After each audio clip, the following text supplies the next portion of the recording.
Bolas and this is Claire Bowens. We are seniors at Creighton University. But really it is such an honor to be with all of you today. Actually, we were just joking though. So the title of our talk is Invitations Accepted. And if we knew accepting these invitations would have got us in front of 1,000 people, today I don't know if we would have accepted this many. Probably wouldn't have accepted a single one of them. But in all seriousness, have you ever accepted an invitation that has changed your life? Christine and I believe that we have. We each traveled to El Paso, Texas on immersion trips with Creighton University's Center for Service and Justice. And it was in this border town neighboring Mexico that we were exposed to the gritty reality of our nation's immigration system. One of the organizations that we visited in El Paso was the Ignatian House. A network of emergency shelters for immigrants crossing the U.S.-Mexican border. The organization, originally just one house, was established in 1978 in order to accompany and serve Central Americans who were at that time fleeing the violence in their homelands. In recent years, however, the majority of guests now emigrate from Mexico, seeking asylum from the pervasive violence in their country. My service trip group spent an evening at the Ignatian House sharing a meal with guests.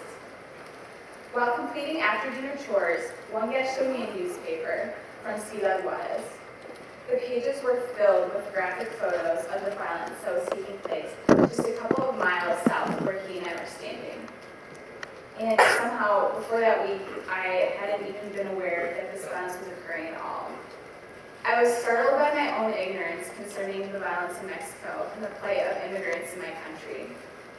I realized that I need to become better educated about the issue of immigration, and I felt compelled to help alleviate the burdens and sufferings of this crucified population in any way possible. I figured that the best place to do so would be in one of the houses amongst the guests.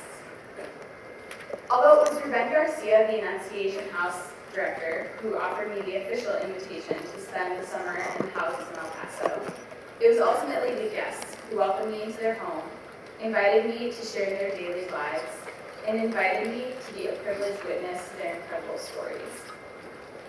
As a volunteer, I lived with and worked alongside the guests, and in many ways, we became a close family.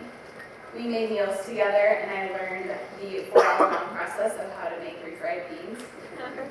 We overcame obstacles, which unfortunately included a language barrier. We sang and danced together to both Mexican classics as well as America's Top 40. We cried together throughout their struggles, but more than anything else, we laughed together. I was constantly in awe of the guests and their ability to love and to find joy in spite of their compromised situations and the terrible trauma that they had experienced. Even now in the United States, the guests' lives are by no means easy. They may be safe from physical harm, but they continue to endure hardship and injustice every day.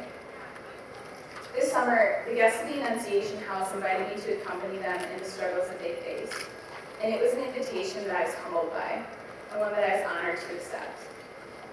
Learning the guest stories and walking with them for a short time on their long journeys changed me, and changed the way that I view the issue of immigration. Now, anytime that I hear about deportations or the DREAM Act or immigration reform, I think of the people with whom I entered into a relationship with this summer. And this issue of immigration is no longer nameless and faceless. The issue now concerns people that I know personally and that I love and care about very much. So these invitations accepted were a lot of literal yeses, telling people we would be present and committed to them. Shortly after my experience in El Paso, I received an email inviting me to hear more about an organization started by a small group of women that was just taking off in Omaha. It really caught my attention, and I think because it was doing things for immigrants that many in this country are not able to do, and that is visiting them in detention. I've been visiting at the detention center for 1.5 years now, and I know now that this was more than a committed, literal yes to an email.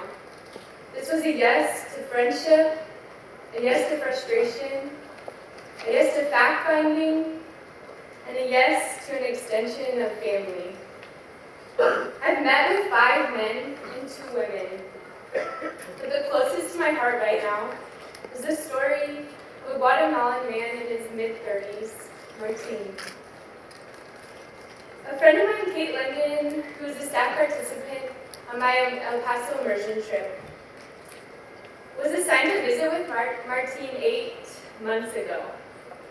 Kate and I have been visiting together at the detention center since we both started. So I got to talk with Martin before and after visits, and I would fill in for Kate when she was unable to make it. Naturally, we all developed a very close friendship. Martin had a unique case, though. He was given an asylum in the mid-1990s, and his lawyer committed an administrative error, leaving him with incomplete documents. He was served a court date, but never showed.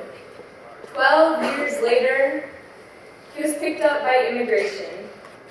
And after spending 8 months in detention, away from his pregnant wife, he was freed. So very recently, Martin invited Kate and I to his home to meet his family. We accepted the invitation, and before we knew it, we were pulling up. Martin, who was in his yard, waving at us with his big smile. One that was at times suppressed in the jail, but was now back, bigger than ever. I looked at Martin in his normal clothes, with his family surrounding him, and I thought, wow, what a restoration of humanity. So easy for us to look at that orange jumpsuit and only see that. But that day, I stood in awe of everything that orange covered up. His 3-week-old baby, his wife that was pregnant for all 8 months while he was in jail, and their beautiful 2-year-old daughter, who was scared when she saw him for the first time again. I told Martin that I'd be speaking in front of you all today, and he literally got out a piece of paper and started writing the speech for me. I tell you this because it's funny, because it's kind of unexpected, but also because it just says how much he has to say and how much he values having his thoughts heard, especially by a citizen of a country who does not value his voice. His concluding point was, you never know the value of someone until you sit down with them. How perfect. Sitting in his living room and looking at his family, I knew he had reclaimed his dignity. So our message to you, consider invitations presented. The person waiting to show you the Juarez newspaper, the man who needs just 1 hour of your time a week, the people and places around your universities, everything we've heard this weekend, the organizations powerfully promoting the human good, the story of the person sitting next to you. Be open to the surprise of these invitations. We know that we can't do everything, but when we intentionally sort through and really consider the invitations in our lives, the valuable ones arise. And those are the ones you will look back on and want to say, invitation accepted.